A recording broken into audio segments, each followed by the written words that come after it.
Peace, Facebook family. This morning I want to talk about a few things seen on the internet. Spent a lot of time on the internet, Facebook, and that might be an issue in itself. But there's some things on there that I think need to be addressed. Before I get into that, just briefly, very briefly, it's just so much going on. Got the Newark water system, supplies, the pipes are tainted. Big controversy about that. I think environmental group filed a lawsuit against the city. And there's some serious things going on. The world is just full of madness. Trump with his madness. But just going into our subject matter, got some people on the internet that's teaching that essentially the transatlantic slave trade, whereas Europeans, white people, kidnapped the black man and woman from Africa and brought us here to the wilderness of North America, somehow a big hoax, and that black people were already living in North America in large numbers, and that we are the black people, Africans, if you will, kidnapped from Africa, were actually the Indians. Now, that's a serious misrepresentation of the history, and we should understand that. Number one, first and foremost, look, the original Indians, yes, the original Indians are dark-skinned people with straight hair.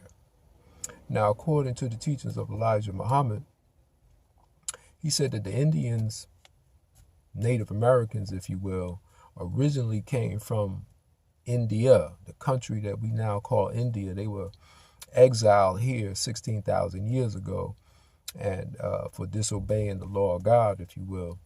And they were forced to walk. They migrated by walking through Asia, north through Asia, across the Bering Strait, from Asia to into North America, into Alaska, North America, and down through Canada, and they populated this part of the world that we call the Western Hemisphere.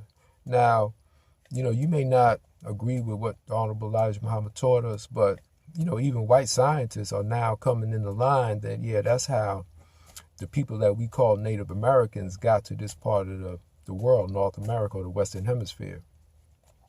So let's consider that. Now, number two, yeah, we got monuments, we got statues, of course, of, black people who were here, who visited here, who lived here. Because the black man, we the owners of the planet. And of course, we explored the planet and we know every square inch of it, as the lesson says.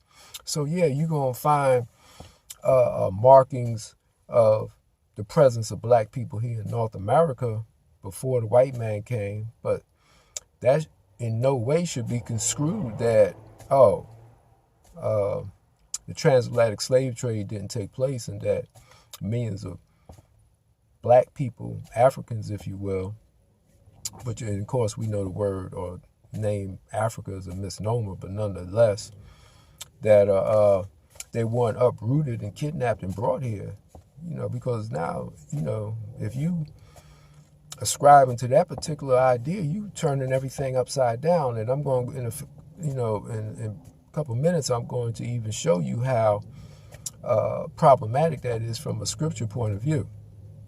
So, we have to get our history right.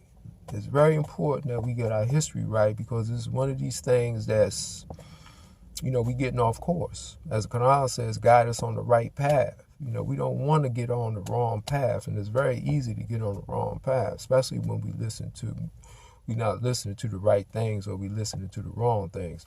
Now, from a scripture point of view, look, if you're saying that the transatlantic slave trade didn't take place, then you're saying that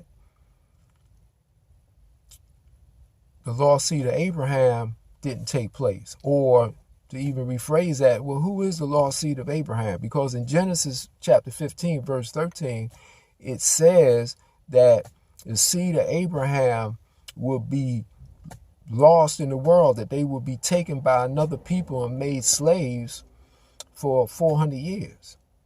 And that they would serve these people. And then after 400 years, then the lost seed of Abraham will return home and receive a great reward. So if you're saying that the transatlantic slave trade didn't take place, who is the lost seed of Abraham? Because for years we've been establishing and beating down the lie that the Jews were the lost seed of Abraham, because they've been claiming that they were the lost seed of Abraham. So, we got to get this right, and we got to get some understanding that the basis of the Bible, if you will, is that a people were taken from one place and taken to another place and made slaves, and that they were lost in the world. Hence, this coincides with the lost found that you find in Prodigal Son as well. That a people had to be lost and then found by God and taught and resurrected. So let's get our history right. And I would just say that, the internet is open for everybody. Everybody got a soapbox in it, on the internet. But, listen, let's put some truth out. We in the day of truth. We don't want falsehoods and even, mistakes, if you will, because we all make mistakes, but some things are critical. Some mistakes, can, really be critical and can cost us. So in my opinion, that's one of the things that could really cost us, because now we're getting off track, seriously off track. What you're saying is undermining Bible, Genesis chapter 15, verse 13, the lost seed of Abraham. And we, the black man and woman in America, are the lost seed of Abraham. Understand that. The next thing I want to talk about is, again, on the internet, the 12 tribes of Israel and the 10 lost tribes of Israel. So, look, this is a thing, again, that we have to get right and we got to understand. Now, when we talk about Israel, number one, that's based on, the root of it is based on Abraham's history. Abraham was married to a woman named Sarah. Sarah couldn't have any children. So Sarah had a handmaid named Hagar, some say Hagar, and she told Abraham, go into or marry my handmaid Hagar and let her produce you a son. So Abraham did that, and Hagar bore him Ishmael, his firstborn son. After a while, God, of course, this is allegorical. Let me just preface this too. Look, much of what you read in the Bible is not to be taken as literally, but as allegory or a sign or a symbol. And by allegory, I mean something, again, that has a hidden or deeper meaning to it, not to be taken literally. So after Hagar had Ishmael, God told Sarah that I'm going to open your womb and now you're going to get pregnant too. So Sarah had Isaac for Abraham. So now Abraham got two sons. He got Ishmael, he got Isaac. Now, according to the scholars, biblical scholars, Jewish scholars, if you will, Ishmael represents the Arabs and the black nation. And Isaac's line represents the Jews and the white nation. And we should understand that. That's very important to understand, because when we talk about Isaac, Isaac produced a son named Jacob. Jacob, of course, is Yaakov in Arabic. And if we know anything about the teachings of the Honorable Elijah Muhammad, we know that Yaakov is the father of the white race. Now, I'm going to get into this history. I'm not necessarily going into Yaakov's history, but we're going to go into Jacob's history a little bit. And it's important that we understand this, and also important to understand, look, the black man, the black nation is not a descendant of Jacob. If you think that, then that's a big error. That's a mistake, and that needs to be understood, and that needs to be corrected. Because, again, you turning the scriptures upside down. You turning the whole history of the world for the last 6,000 years upside down, with black nation is a descendant of Isaac and Jacob. Now,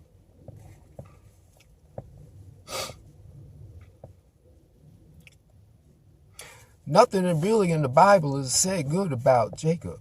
Understand that. Jacob is always characterized as a conniving, scheming individual. And the first instance is that when, again, allegorically speaking, but as recorded in the Bible, in Genesis, in the 25th chapter of Genesis, Rebekah, the mother of Jacob, is pregnant with twins. She got twins. And they were fighting in the womb, according to the scriptures. And God told her the reason why you have pain in your womb is because you got two nations in there, and they fighting each other. And one is stronger than the other, but the weaker is going to rule the stronger. And the Bible explicitly says two nations. It doesn't say children, actually. It says two nations. So that right there is a big clue.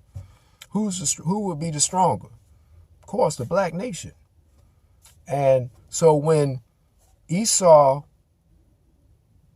the first twin, he was born first. And when Jacob, the second twin, was born, he came out holding Esau's heel. So the name Jacob has two meanings: heel catcher and a supplanter.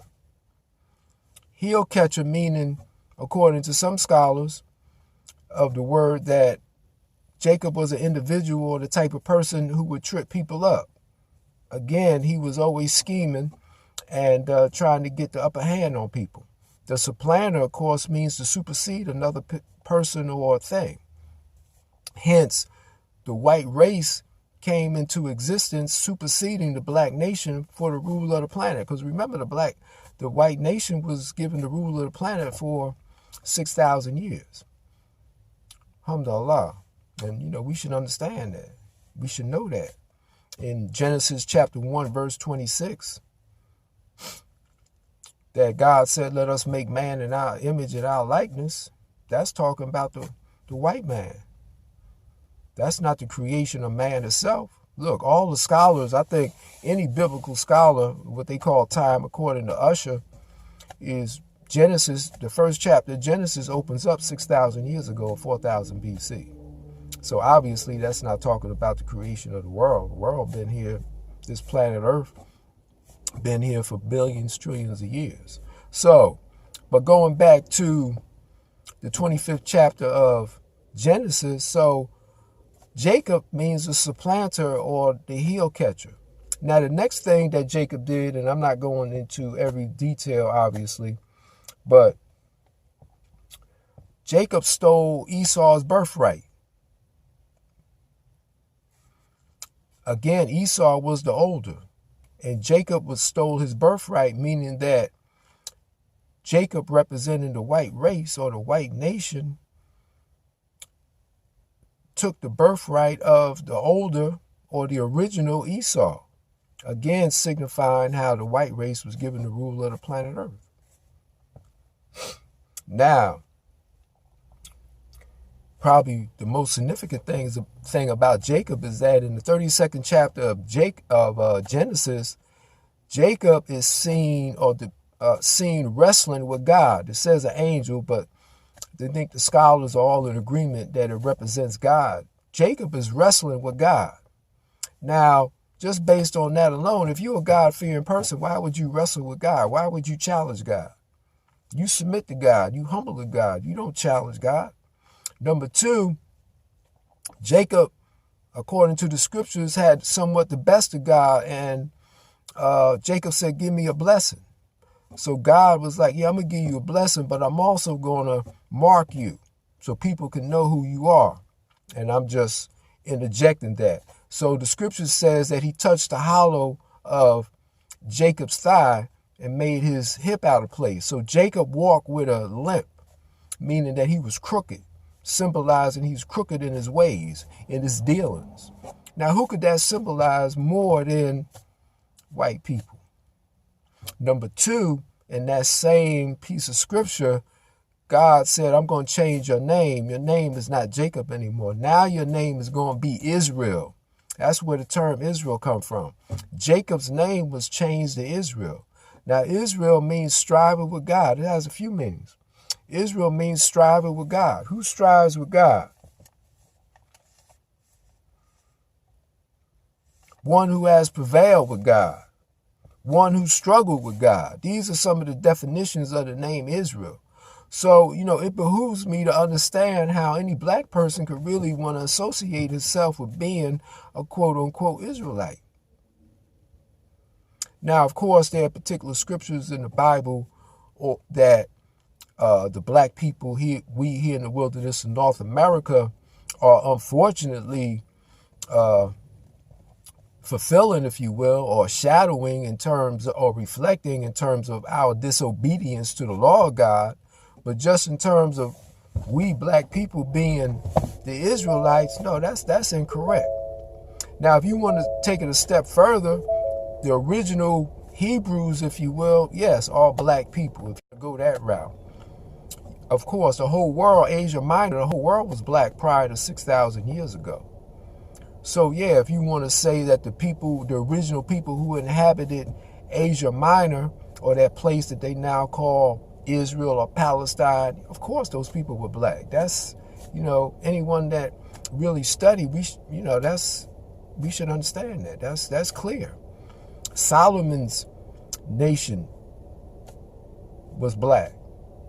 The original, what we call the Hebrews, were black. And of course the term Hebrew, according to most scholars, is derived from Abraham crossing the Euphrates, meaning he crossed over on his way to what we now call Palestine or Israel, to conquer the 5 kings and make a pilgrimage to Mount Melchizedek, and pay homage to him. But my point is that yes, of course, the original people of Asia Minor were black. But when we say Israelites, according to the Bible, we're not talking about black people. We're talking about the white man. Because as you read the Bible, you see that the white race through Moses were given the law of God, and they disobeyed the law of God. So all the prophets from Moses to Jesus were sent to them, telling them to follow the law of God. And ultimately, Jesus found that they were the killers of the prophets. They were condemned in the book of Matthew as being the killers and the rejectors of the prophets. So it's just people don't seem to really understand what they're reading. I mean, these things are clear. You don't even have to be somebody that's even well studied in the Bible to glean these easy facts. So why would black people want to be identified with these type of people? Praise be to Allah. The other thing too is you got black people also saying now that the 10 lost tribes of Israel also somehow got here in North America. And that's, just show me something. Anybody that espouse or ascribe to that particular idea, I would like to see something on that, because I don't see it. And, some of this may be inside baseball to people who, really not into the Bible or the scriptures.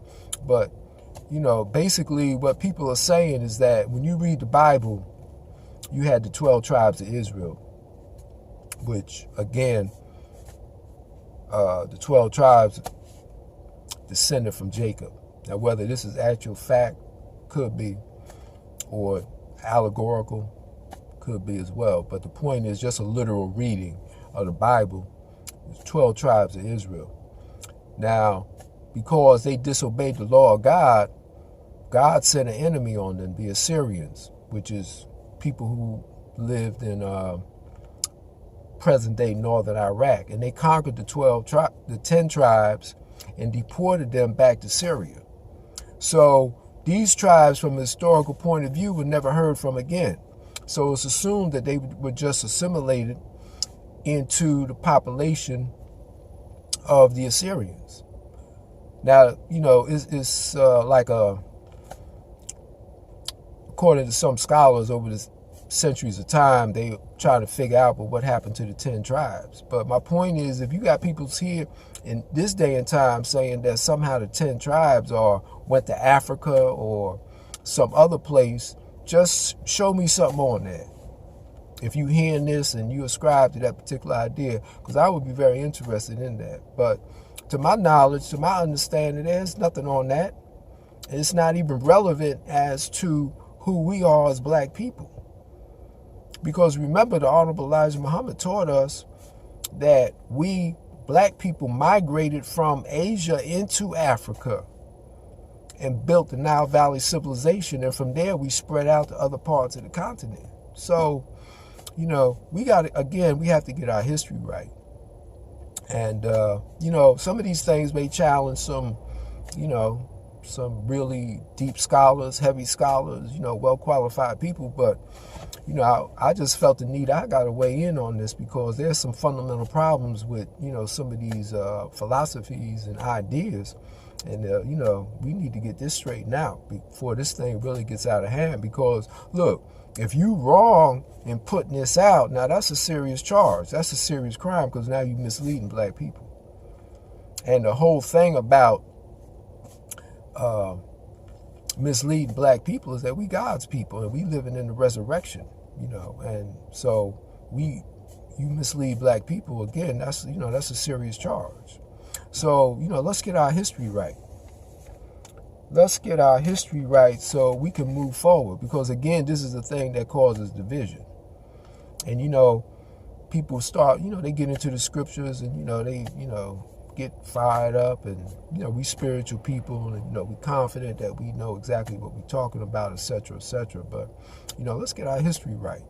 It's very important to get our history right. So just to reiterate or to sum up, Jacob, nothing is good is said about Jacob. We are not the Israelites, the historical Israelites, because just even to take it a step further, when you read the Quran again supports the fact that the children of Israel are, number one, descendants of Jacob, and number two, that they've been indicted for being the violators of the law of God. So we should bear that in mind. And, it's very important that we understand this. And number two, look, if you saying that the transatlantic slave trade didn't take place, again, you upending the basis, like one of the underpinnings of the whole history of black people, that we the lost seed of Abraham. And if we not the lost seed of Abraham, if the transatlantic slave trade didn't take place, then who is the lost seed of Abraham? Because again, we had these arguments, we had these debates that the Jews or the white race were not the lost seed of Abraham. So again, let's get our history right. If that's the case.